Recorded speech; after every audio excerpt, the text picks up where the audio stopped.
ABC Thursdays. Welcome back. Grey's Anatomy is all new. Why didn't you tell me you were pregnant? The drama going down Bungee jumping from the bridge, his cord snapped. We need all hands on deck. is unbelievable.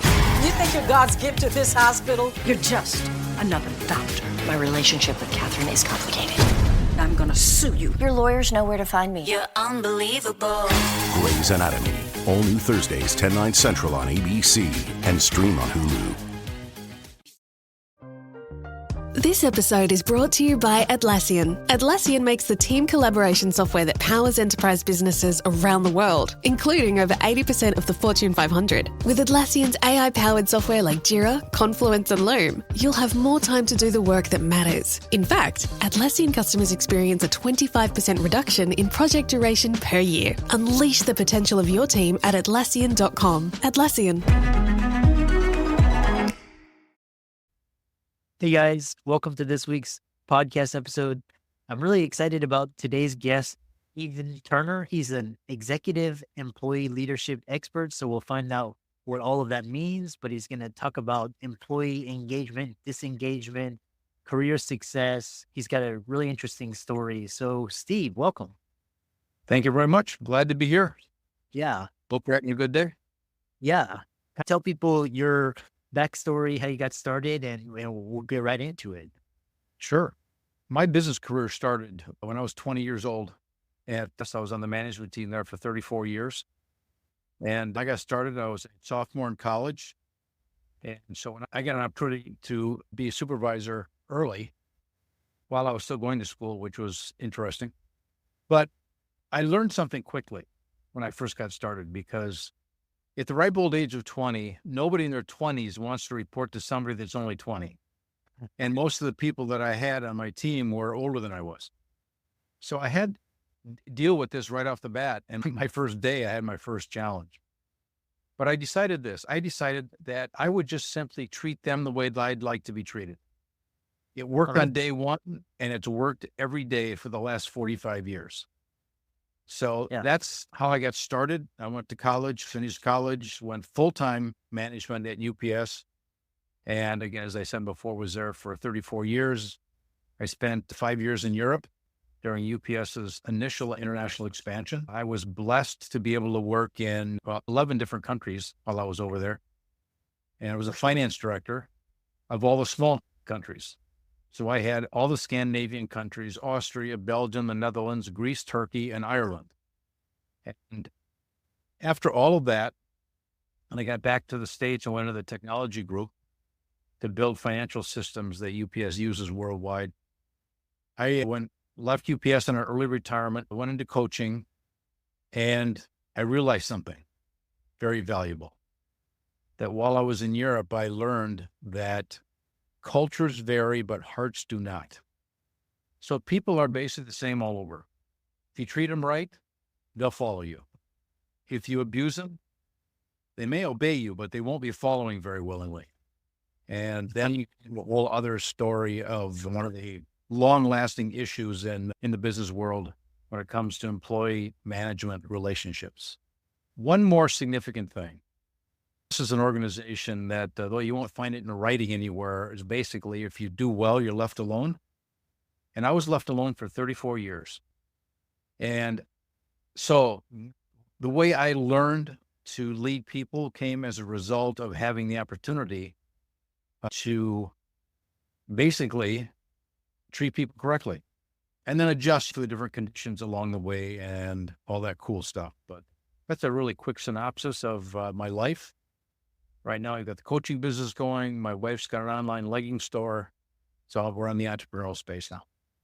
Interesting. I love that story because, my colleagues and I, we were talking about how just, basically corporate culture is very lopsided. It's like you have the C-suite and they accumulate everything for themselves, and then they use their employees. So talk about this history or culture that created employee disengagement and the shortfalls that resulted in employee disengagement. Absolutely. Yeah, I love this topic. I wish it wasn't there, but I still love it. So the whole thing started really when you go back to the Industrial Revolution, 1850 in the United States. And When the farmers came off the fields, where farmers are 100% in control of their life, whatever happens, they're responsible. They have nobody else to run to. The person they're responsible for is staring at them in the mirror every morning. So as a result, they had to manage their crops or manage their livestock. They had to go through the life cycles of their product, sell it, pay the banker back if he borrowed money to buy some seed or some cattle, and manage the rest of the money for the rest of the year. And then 1 year later, the whole cycle starts over. Those folks who were responsible for their lives move into the factories, and now somebody else is telling them what to do.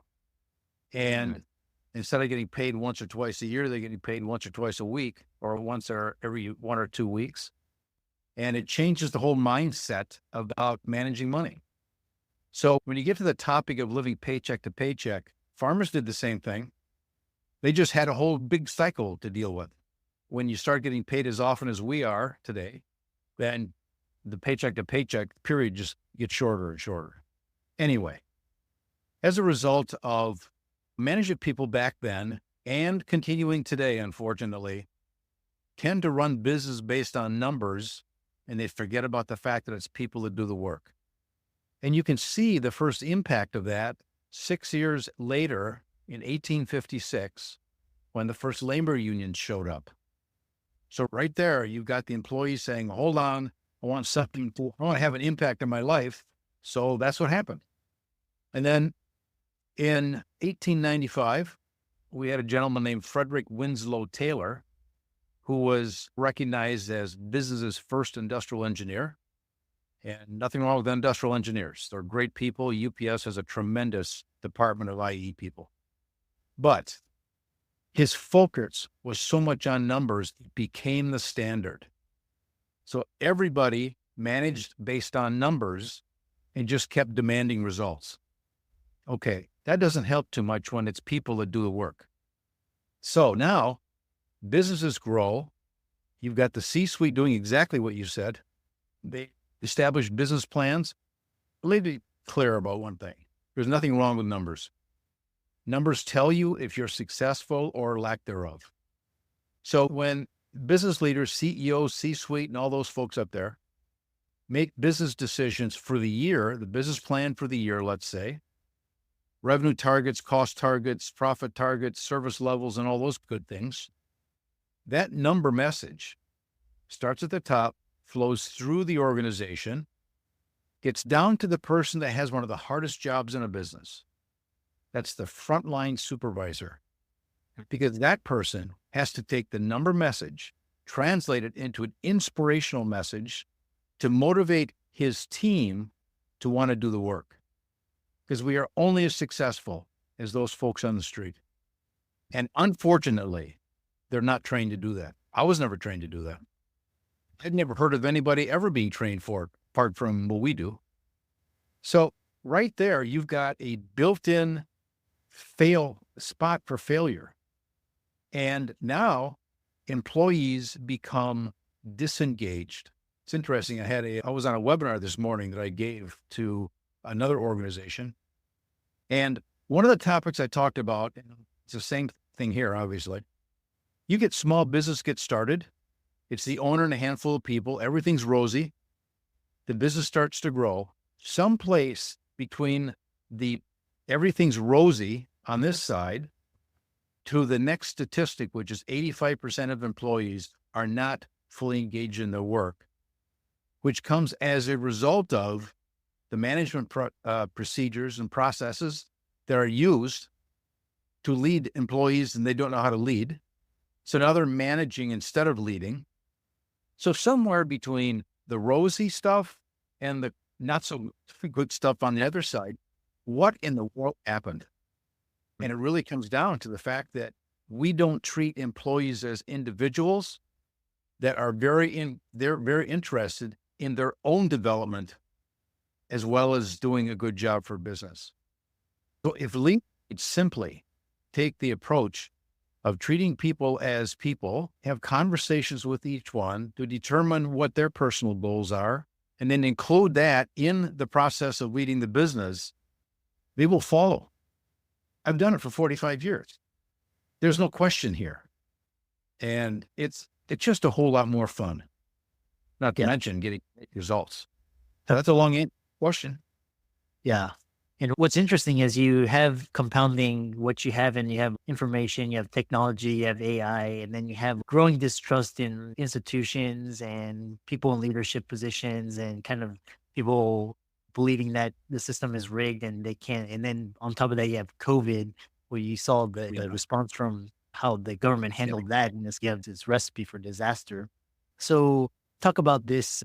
We have this basically, that's why we have a lot of entrepreneurs, and I talk to a lot of groups, and a lot of them are now, instead of focused on working for a company, they're actually focused on starting their own company. Yep. So kind of talk about this. How can we find the road back? What's the overall solution and method of implementation and long-term reason for success? There's a lot in that question. Let's rock and roll with that. First of all, it is true that as of right now, 57% of people coming out of their education, whatever it is, college, community college, trade schools, it really doesn't matter, are going into business for themselves. And that's a pretty high number, which means that corporate America or big business has fewer people to draw from as far as funding and supporting their growth. Okay, so that's just a reality. Now, you mentioned the pandemic really brought to the surface the things I've been talking about here. So when people had a chance to stay home and do their 8-hour job over a 12-hour period, basically, so they can work in their family things and all that kind of stuff, they got used to the flexibility. Now, when the pandemic winds down, people are called to come back to the office. They don't go. And rather try something on their own. And that's evident because in 2022, about 47 million people quit their corporate jobs. Now, some of them realized they needed to go back to work. So they went back to work. And believe it or not, in 2023, 51 million people quit. So there were lots of people that quit in both years. But they're bailing. They don't want to deal with the strong-armed leadership processes with no consideration for people. It doesn't work, especially since the pandemic bubbled all this stuff to the surface. The issue was there. It's been there since the Industrial Revolution, the whole thing started. So businesses need to be more flexible and treat people as people. And if they would, they'll follow. There's no question there. I did corporate America, and we've done it in our entrepreneurial activities here. It doesn't matter the size of the business. What matters is the approach with people. If corporations are going to have enough people to grow, it would be a whole lot better if they would lead, or first of all, train their management people to be true leaders. And that can be done easily. We do it all the time. But it really comes down to simply, how are we treating our employees? Are we listening? Are we doing what's best for them while we're doing what's best for the business? Both sides can happen at the same time. So that's it in a nutshell. Now, one of the things, this 85% number, 85% of employees not fully engaged, is a number that's been reported by Gallup for 33 years, since 1990 to current. Now, the issue was much longer, but that's when the statistic's been reported. So when the statistic comes out, business leaders hear it. They may say, gee, I wonder if that's happening in my business. So maybe they think, maybe it isn't. I don't know. Let's have a seminar. I remember when the buzzword was empowerment. There were seminars on empowerment all over the place. There's just one problem. When the seminar was over and that business leader, including me, when I came back into the office, everything reverted back to where it was 3 days ago. Nothing happened. And the word empowerment wasn't uttered for the rest of the season. 10 months later, the process starts over. And it's been going on that way for 33 years. Because you can't change anything unless two things are there. Number one, Business leaders need to know what their employees think and what bugs them. It doesn't work if we think we know. What only works is if we really know. So assessment tools are available to get a read on what employees say. UPS was great at this, did the Employee Relations Index every single year for as long as I can remember. And good things came out of it. Now, so once you know what that number is and you say, oh man, we're hurting bad right over here, right? We need to get over here. There has to be intention. You can't get a number and sit down and hope that something happens. So when action plans are put together along with the real statistic, then you have a fighting chance of making it to where you need to be. And that can be done as well. Both steps have to be there, the assessment and the action plan to get over here. And then it has to keep going. And when you lead people correctly and train them correctly, within the process of employee onboarding, you establish, beginning on day one, the process it takes to develop an employee long-term. And if people would just do it, they'll be there at the end of the long term because they want there. People flee managers, they don't flee companies. If you develop them so that they are successful in your organization, at the same time being developed personally, you create opportunities for employees. But you also do this. You encourage them to not leave you. So Richard Branson had a perfect description of this. It's better than if I try to explain it. This is it. He said, train people so they're good enough to leave, but treat them for they don't want to. And it's true. I had very few people leave me in all my assignments at UPS. We had a good time and did well.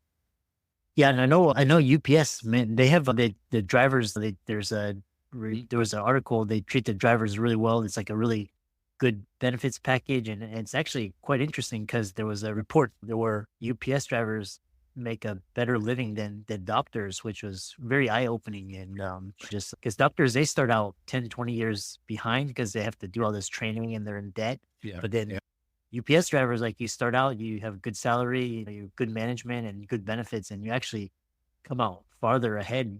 And then it takes 20 years for doctors to catch up to. Really interesting. Go ahead. I know you have a thought. There's no doubt that the drivers are, I have to say at UPS, all the employees are important. But I'll tell you what, the drivers are face to face with our customers every day. See, I'm still saying our, and I'm not even there. And they have great relationships with the customers. You can tell at Christmas, they're well treated. I know we took care of our driver and our business here now. Yeah. Really fantastic discussion. How can people contact you, follow you, check out your work? You have really interesting ideas. And I love this idea where people is getting into the mainstream where corporate, like the whole mentality needs to change. And so how can they follow you? You can find me on my website. Our website is the www.flow-solution.com. My email ID is the same. It's steve@flow-business-solution.com. You can find me at LinkedIn. There's a number of Steve Turners there. So to find the right one, my extension is SW Turner.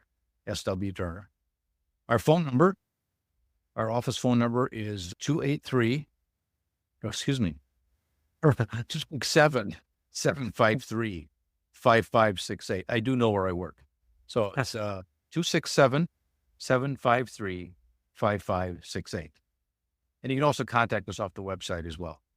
Yeah. And for all the audience out there, let's thank Steve for a great discussion. I really love the historical backdrop. All of his resources will be in the links and show notes. And with that, thanks so much for coming onto the podcast. Thank you. I appreciate being here.